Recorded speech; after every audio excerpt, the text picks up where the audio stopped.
मंडळी जी महाराष्ट्र काही महत्त्वाचे मुद्दे आपल्या सगळ्यांच्या सोबत शेअर करायचे आहेत आणि म्हणून मी अचानक असं ठरवलं की आपण लाईव्ह येऊया आणि तुमच्या सगळ्यांच्या सोबत बोलूया. खरं तर राज्यात असंख्य गोष्टी चालू आहेत. या असंख्य गोष्टींमध्ये माणूस भंजाळून गेलाय. म्हणजे 4 महिने झाले कृष्णा आंधळे कुठे आहे ते कळत नाही, तो जिवंत आहे की नाही हे पण आपल्याला कळत नाही. रोज नवी गुन्हेगारीची घटना आपल्या समोर येते. बीडमधलं रोज नवं प्रकरण, म्हणजे पालकमंत्री बदलून सुद्धा आणि उपमुख्यमंत्र्यांनाच पालकमंत्री केलं तरी सुद्धा बीडची परिस्थिती काही बदलायचं, बीडचं सामाजिक स्वास्थ्य बदलायचं काही नाव घेतलं जात नाहीये. अशा अनेक गोष्टी आहेत. त्यातच मुद्दे डायव्हर्ट करण्यासाठी कशा पद्धतीने हिवाळी अधिवेशनामध्ये खेळ केला तोही आपण बघितला की ज्या हिवाळी अधिवेशनामध्ये पर सेकंद 4,600 रुपये खर्च होतो त्या हिवाळी अधिवेशनामध्ये निव्वळ एक मुद्दा डायव्हर्ट करण्यासाठी दुसरा मुद्दा असं करून औरंगजेबाची कबर ते कुणाल कामरा, कबर ते कामरा असा विषय झाला. परंतु मुद्द्यांची चर्चा झालीच नाही. मुद्द्यांची चर्चा काय होती? मुद्द्यांची चर्चा होती की आज यवतमाळमध्ये एक चिमुरडी पाणी आणायला गेली आणि ती परतलीच नाही. इथला भीषण पाणी टंचाईचा प्रश्न आहे.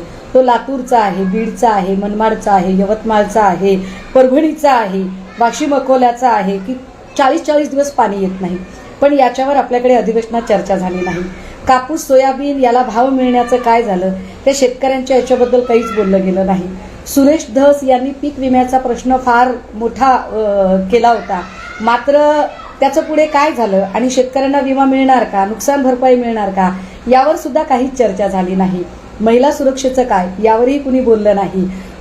प्रशांत कोरटकर असेल किंवा राहुल सोलापूरकर असेल किंवा कोकणातला पुतळा पडलेला आपटे असेल यांनाही कुठलीही कारवाई केली गेलेली नाही. आता सुश्रुत घैसासला सुद्धा छानपैकी क्लीन चिट देऊन मोकळे झालेले आहेत. थोडक्यात काय तर एकाही प्रश्नाचं उत्तर राज्य सरकार देऊ शकत नाही. माझी विनंती आहे, मी आत्ता जे मांडायला जाणार आहे त्याच्यासाठी इथे जेवढे लोक लाईव्ह बघत आहेत त्या प्रत्येकाने हे लाईव्ह शेअर करावं आणि जास्तीत जास्त लोकांपर्यंत पोचवायचा प्रयत्न करावा. कारण ज्या मराठा बांधवांनी प्रचंड मोठं आंदोलन उभं केलं, असंख्य मराठा बांधवांनी आत्महत्या केल्या, असंख्य मराठा बांधवांनी मराठा आरक्षणाचा जोरदार लढा दिला. या मराठा आरक्षणासाठी मराठा आरक्षण आंदोलक श्री मनोज जरांगे यांनी आपल्या जीवाची बाजी लावली आणि नंतर बऱ्याच काळानंतर सरकारने म्हटलं की अच्छा ठीक आहे, आम्ही मराठा आरक्षणाचा अभ्यास करतो. पण खरंच मराठा आरक्षण आयोगाचा अभ्यास होत आहे का? तो अभ्यास झालाय का? झाला असेल तर कुठपर्यंत आला आहे हे आपण कधी जाणून घेण्याचा प्रयत्न केलाय का? कारण मला यावरच आपल्या सगळ्यांशी बोलायचंय. खरं तर मी सकाळी पत्रकार परिषद घेतली, पण मला नंतर असं जाणवलं की त्यांच्या सोयीचे मुद्दे ते हायलाईट करू शकतात, पण काही मुद्दे जर त्यांना अडचणीचे वाटत असतील तर ते मुद्दे अजिबात बाहेर काढत नाही. माझी अडचण अशी आहे की मी खूप वेळा सांगितलं की मी सभागृहात नाही, त्यामुळे मला हा मुद्दा तुमच्या समोर आणि तुमच्या सोबत मांडता येऊ शकतो आणि म्हणून मी तुमच्यासोबत मांडायचा प्रयत्न करते. आपल्या सगळ्यांना याची कल्पना असेल की मराठा समूहाचं आर्थिक मागासलेपण अभ्यासण्यासाठी, आर्थिक सामाजिक मागासलेपण अभ्यासण्यासाठी आयोग स्थापित झाला आणि इतर मागासवर्गीय आयोग ज्याला आपण ओबीसी कमिशन सुद्धा म्हणू शकू, या इतर मागास आयोगावर अध्यक्ष म्हणून जस्टिस सुनील शुक्रे यांची नेमणूक झाली. सुनील शुक्रे यांची नेमणूक झाली आणि त्या नेमणुकीनंतर आयोगाने अभ्यास करावा असं ठरलं. अभ्यास कशाचा करायचा आहे तर मराठा समाजाच्या मागासलेपणाचा अभ्यास करायचा आहे. हा अभ्यास कशा पद्धतीने करायचा आहे तर हा अभ्यास त्यांना वेगवेगळ्या जिल्ह्यांमध्ये आणि तालुक्यातून सगळी प्राप्त परिस्थितीची माहिती घेऊन करायचा आहे. आपल्याला कदाचित कल्पना असेल की सुनील शुक्रे यांच्या आयोगामध्ये 3 सदस्य होते आणि या 3 सदस्यांच्या वर अध्यक्ष ते होते. जाधव होते, शिंगारे होते, अजून एक जण होते. पण त्यानंतर अजून एक डेप्युटेशन झालं तुम्हाला याची कल्पना आहे का? तुम्हाला हे माहीत आहे का की राज्य मागासवर्गीय आयोग जो आहे, इतर मागासवर्गीय आयोग, हा कोणत्या डिपार्टमेंटच्या अधीन येतो? तर तो इतर मागास बहुजन कल्याण विभागाच्या अधीन येतो. इतर मागास बहुजन कल्याण विभाग याचे मंत्री आहेत अतुल सावेज. मागच्या वेळेलाही तेच होते. समजा या आयोगाला जर काही मनुष्यबळ हवं असेल तर त्यांनी काय केलं पाहिजे? तर साधारणतः कुठलाही आयोग किंवा कुठलंही डिपार्टमेंट जर त्यांना मनुष्यबळ जास्तीचं लागणार असेल तर सामान्य प्रशासन विभागाकडे मागणी करतं आणि सामान्य प्रशासन विभाग संबंधित खात्याला माणूस पुरवतो. सामान्य प्रशासन विभाग किंवा इतर बहुजन कल्याण, कारण इतर बहुजन कल्याणच्या अधीन हा आयोग आहे. आता इतर बहुजन कल्याणने एक माणूस डेपोट केला.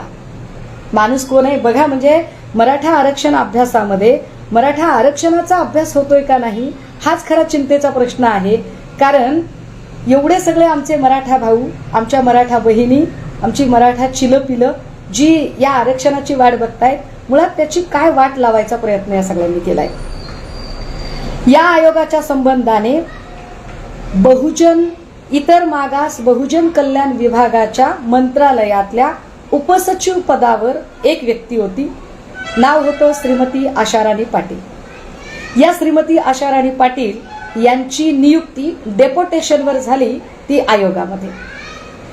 आता कुठल्याही अधिकाऱ्याला डेप्युटेशनवर म्हणजे प्रतिनियुक्ती जेव्हा मिळते तेव्हा ती जास्तीत जास्त 10 वर्षापर्यंत असते.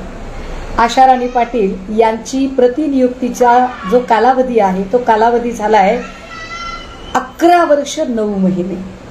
आता हा कालावधी का वाढवला गेला, कशासाठी वाढवला गेला असा प्रश्न आपल्या मनात निर्माण होऊ शकतो. पण मी पहिल्यांदाही सांगितलं पाहिजे की या आयोगाने आम्हाला अभ्यास करायला काही पैसे लागतात असं म्हणत सरकारकडे मागणी केली. मागणी कितीची केली बघा.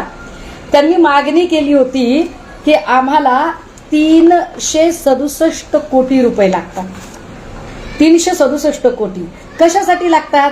तर त्यांनी सांगितलं की आम्हाला जिल्हाधिकारी, उपजिल्हाधिकारी, तहसीलदार, नायब तहसीलदार, मुख्य कार्यकारी अधिकारी, महापालिका आयुक्त या सगळ्यांना नोडल ऑफिसर म्हणून मानधन द्यायचे.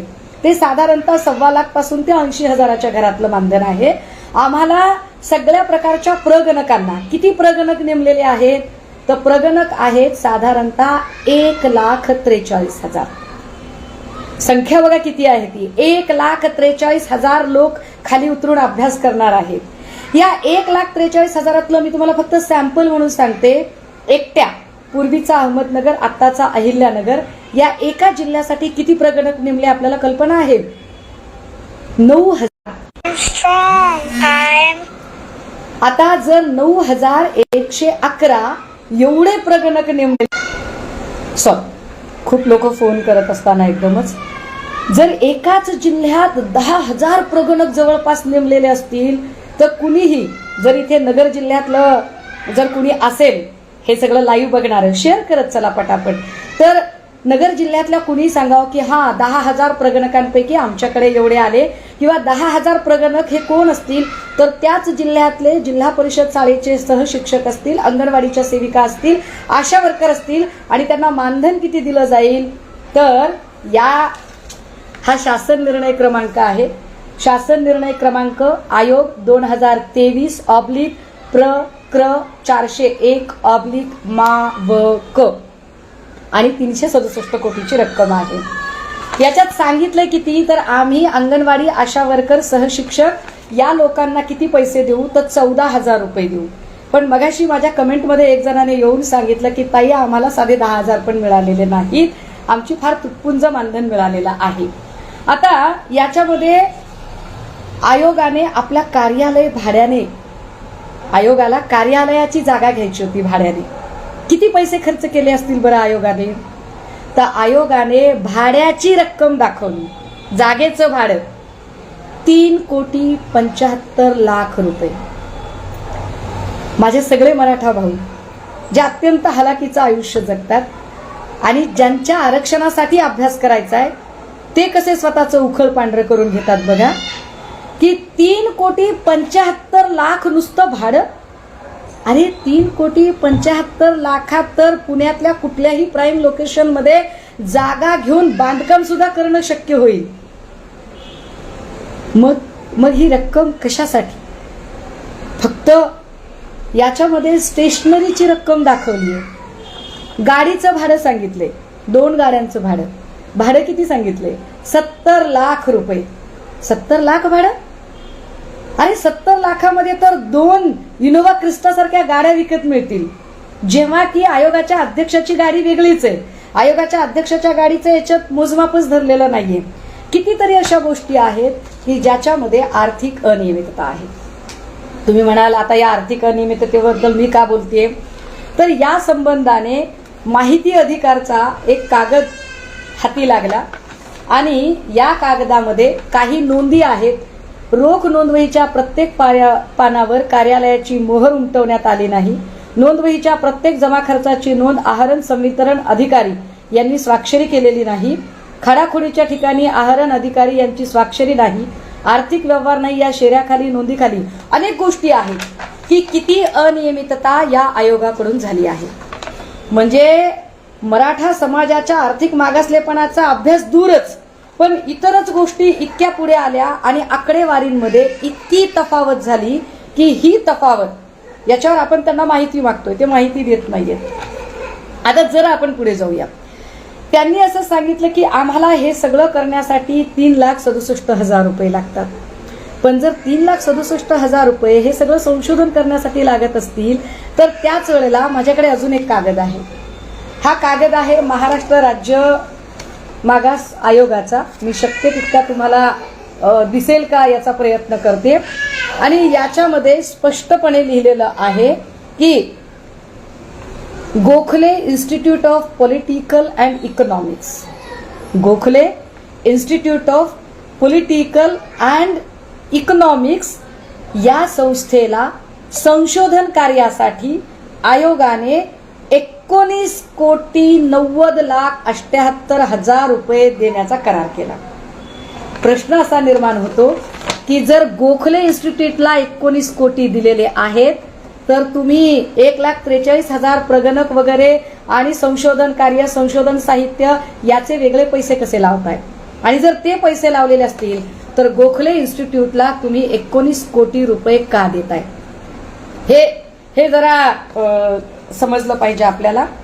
बरं, या सगळ्यांमध्ये अजून एक गोष्ट होते. मी जे म्हटलं मगाशी की डेप्युटेशनवर एका डेप्युटी सेक्रेटरीची नियुक्ती इकडे झाली आणि ती 10 वर्षापेक्षा जास्त काळाच्यासाठी झाली. या ज्या अधिकारी आहेत, उपसचिव दर्जाच्या अधिकारी आहेत, या अधिकारी यांच्या समोर एक व्यक्ती गेली जी आहरण अधिकारी म्हणून चार्ज घेणार होती. राजेश भोसले त्यांचं नाव.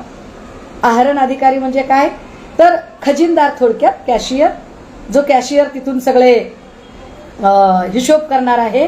पण त्याने बघितलं की अरे याच्यात तर खूप घोटाळे आहेत, खूप मोठा आर्थिक गैरव्यवहार आणि अनियमितता आहे. तो म्हणाला मला हे चार्ज घेता येणार नाही. त्याने प्रधान सचिवांना म्हणजे चीफ सेक्रेटरीला पत्र लिहिलं. राजेश भोसले यांनी, संशोधन अधिकारी आणि आहरण अधिकारी यांनी चीफ सेक्रेटरीला पत्र लिहिलं. त्यानंतर काय, तर त्या राजेश भोसलेंची नियुक्ती झालीच नाही. विशेष गोष्ट, उपसचिव दर्जाच्या ज्या अधिकारी आहेत त्यांनी आपल्यापेक्षा 2 पदं खाली असणाऱ्या आहरण अधिकारी पदाची बिलं सुद्धा स्वतःच्या सही शिक्क्यांनी काढली.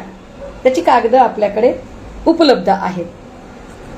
विशेष या सगळ्यांमध्ये जे हे नोटिंग आहे, जे 367 कोटींचं नोटिंग आहे, या 367 कोटीच्या नोटिंगमध्ये कॅबिनेट अप्रुव्हल ठीक आहे, त्याचा उल्लेख नसेल, मी समजू शकते, परंतु फायनान्स डिपार्टमेंटची कुठेही UOR नंबर जो असतो तो फायनान्स डिपार्टमेंटचा नंबर सुद्धा याच्यात पडलेला नाही.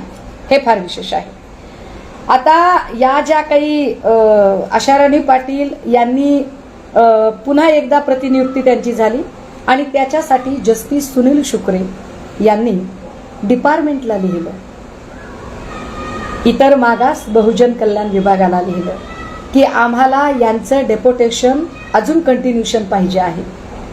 आता हे जर आम्हाला कंटिन्यूशन पाहिजे आहे असं त्यांनी म्हटलं आणि कारण काय सांगितलं, तर कारण असं ते सांगतात की आयोगाची बाजू न्यायालयात मांडण्यासाठी आम्हाला कायद्याची माहिती असणारी व्यक्ती हवी आहे आणि म्हणून आशा राणी पाटील यांची प्रतिनियुक्ती गरजेची आहे.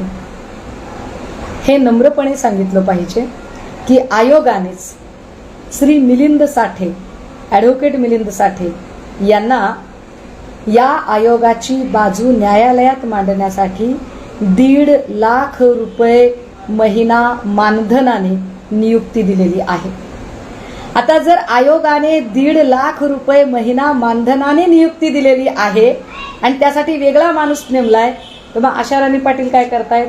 आणि जर आशा राणी पाटील म्हणजे ज्या उपसचिव पदावरच्या व्यक्ती आहेत, जर या उपसचिव पदावरच्या व्यक्तीच जर कायद्याची बाजू मांडणार असतील, तर मग ॲडव्होकेट मिलिंद साठेंच्या नावाने ही महिन्याला 1.5 लाख रुपयाचं मानधन हे बिल कशासाठी निघत आहे?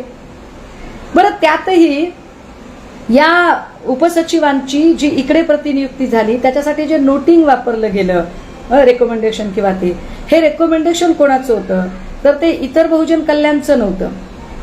हे रेकमेंडेशन होतं तत्कालीन ग्रामविकास मंत्री गिरीश महाजन यांचं. तर गिरीश महाजनांचा याच्यात संबंध काय आला? बरोबर, तुम्हाला या गोष्टी कदाचित सोप्या वाटतील, परंतु एक उपसचिव दर्जाचा अधिकारी प्रतिनियुक्तीवर येतो, त्याचं नोटिंग गिरीश महाजन करतात आणि त्या उपसचिव दर्जाचा अधिकारी इथं आल्यानंतर प्रचंड आकड्यांची अनियमितता होते. अजूनही मी कालपासून असंख्य लोकांना बोलण्याचा प्रयत्न केला जे मराठा आरक्षणाशी संबंधित आहेत आणि त्यांना विचारण्याचा प्रयत्न केला की काय तुम्ही कधी आयोगाकडे विचारणा केली आहे का, की गेल्या 1-1.5 वर्षांपासून तुम्ही नेमका काय अभ्यास केलाय, ते अभ्यास कुठपर्यंत आलेला आहे, त्याच्यात काय प्रगती झालेली आहे, किती काम झालेलं आहे. आणि मला सगळीकडून उत्तरं नकारात्मक आली. इतक्या वाईट पद्धतीने जर आर्थिक आकडेमोड केली जात असेल, अनियमितता दाखवली जात असेल, वरवर चित्र असं दाखवलं जाते की आम्ही मराठा आरक्षणाच्या साठी आयोग नेमला आहे आणि शासनाने एवढा मोठा खर्च सुद्धा हा आकडा दाखवलेला आहे, पण त्या खर्चाचे आकडे जर खरंच या प्रश्नाला निकाली काढण्यासाठी वापरले जात असतील तर आक्षेप घेण्याचं कारण नाही. पण त्या खर्चाचे आकडे जेव्हा आपण सगळ्या तफावती बघतो त्यावेळेला मूळ आकडे आणि नंतर लावलेला आकड्यांचा फुगवटा याच्यात कुठेही संबंध दिसत नाही. या सगळ्या संबंधाने मला आपल्या माध्यमातून, कारण मी आता खूप वेळा कार्यालयीन मागणी करून थकली, कार्यालयीन मागणीमध्ये मला बरीचशी कागदपत्र अजूनही दिली जात नाही. आयोगाचं कामकाज कुठपर्यंत आले, काय नाही, किती प्रगती आहे याची कुठलीही माहिती मिळत नाही. किंवा हा सगळा खर्च याचे तुम्ही लेखापरीक्षण का केलं नाही, लेखापरीक्षणचा अहवाल कुठे आहे, का तो मिळालेला नाही, या संबंधाने जेव्हा आपण बोलत असतो तर त्यावेळेला तीही माहिती अजिबात दिली जात नाही. आपल्या सगळ्यांच्या माध्यमातून पुन्हा एकदा मला त्या आयोग आणि आयोगाच्या अध्यक्षांना प्रश्न विचारायचे की 367 कोटी आता तुम्ही मंजूर करून घेतलेले आहेत, पण 367 कोटीमध्ये काम किती झाले, ते काम खरंच झाले की नाही, की नुसताच तारीख पे तारीख असंच हे काम चालणार आहे? दादा हो, हा प्रश्न तुम्हीही विचारू शकता आणि या संबंधाने तुम्ही सुद्धा नेमके प्रश्न निर्माण करू शकता. मला जेवढं शक्य आहे तेवढा एक मुद्दा लोकांपर्यंत पोचला पाहिजे आणि लोकांचे जे नेमके प्रश्न आहेत त्यावर चर्चा घडवून आणली पाहिजे, यासाठीचा माझा प्रामाणिक प्रयत्न असेल. हा प्रामाणिक प्रयत्न हा एकूण इथल्या जो गरजू समूह आहे त्या गरजू समूहाच्या गरजा लक्षात घेऊन आम्ही तुमच्या गरजा पूर्ण करण्यासाठी काम करतोय असं दाखवत शासन जे वेगवेगळे पैसे वेगवेगळ्या बजेट हेडखाली दाखवत आहे त्या पैशांचा विनियोग नीट झाला पाहिजे, कारण ते पैसे आपल्याच हक्काचे आहेत. कदाचित हे पैसे थेट पद्धतीने मराठा समूहातल्या विद्यार्थ्यांच्या वसतिगृहासाठी किंवा अजून कशासाठी किंवा काही वेगळ्या कामासाठी सुद्धा वापरता येऊ शकले असते. पण तुम्ही अभ्यास करण्यासाठी म्हणून जर वापरले असतील तर अभ्यास किती झालाय आणि या पैशांचा हिशोब नेमका काय आहे ते विचारणं, मला असं वाटतं की मराठा आरक्षण आंदोलनाशी जुळलेल्या प्रत्येकाने ते विचारायला हवं की आपण ज्याच्यासाठी जीवाचं रान करत आहोत, काय हे सरकार आपली फसवणूक तर करत नाही ना?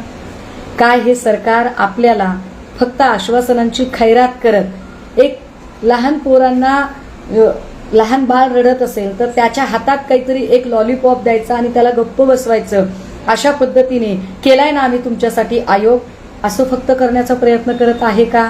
की खरोखरच आपल्यासाठी काही काम केलं जात आहे याचा विचार केला पाहिजे आणि यावर प्रश्न विचारले पाहिजे. अपेक्षा असेल की हे लाईव्ह तुम्हाला जेवढं शक्य आहे तेवढं तुम्ही त्या चिकित्सक आणि उत्सुक माणसांपर्यंत पोहोचवलं पाहिजे आणि या संबंधाने चर्चा घडवून आणली पाहिजे. मी तुम्हाला गोखले इन्स्टिट्यूटला 19 कोटी रुपये देण्याचा करार, तो कागद दाखवलाय. मी तुम्हाला मूळ जो GR आहे, ज्या GR मध्ये कुणाला किती आकडे, किती पैसे देऊ केलेले आहेत, त्या पैशांचा सगळा पूर्ण हिशोब मी इथे तुम्हाला सादर केलाय. मी आज ते प्रेसमध्ये पण दाखवले. मी या सगळ्यांमध्ये लेखापरीक्षण अहवालातले ज्या त्रुटी आहेत तेही कागद माझ्याजवळ आहेत. या सगळ्या संबंधाने आत्तापर्यंत आयोगातल्याच तब्बल 3 लोकांनी प्रधान सचिवांकडे तक्रार केली आहे. आता काही जण मला विचारतात मग आयोग बरखास्त करावा का? तर मी अत्यंत जबाबदारीने सांगितलं पाहिजे की आयोग बरखास्त होऊ नये, कारण मराठा समाजाचं नुकसान होऊ नये, मराठा समाजाचं नुकसान कुणीही करू नये. पण जर या आयोगावर असणाऱ्या लोकांकडून जर योग्य काम होत नसेल, जबाबदारी जर या लोकांना पेलवत नसेल आणि आयोगात नुसतंच काम केल्याचा फक्त दिखावा केला जात असेल तर निश्चितपणे आयोगाचा अध्यक्ष बदलण्याची गरज आहे. हा आयोगाचा अध्यक्ष बदलला गेला पाहिजे.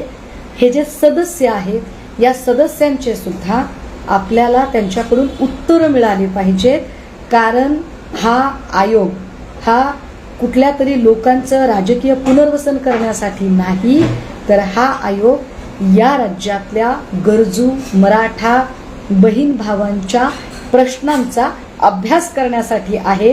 हे पुन्हा एकदा पोटतिडकीने समजून घ्या. थँक्यू.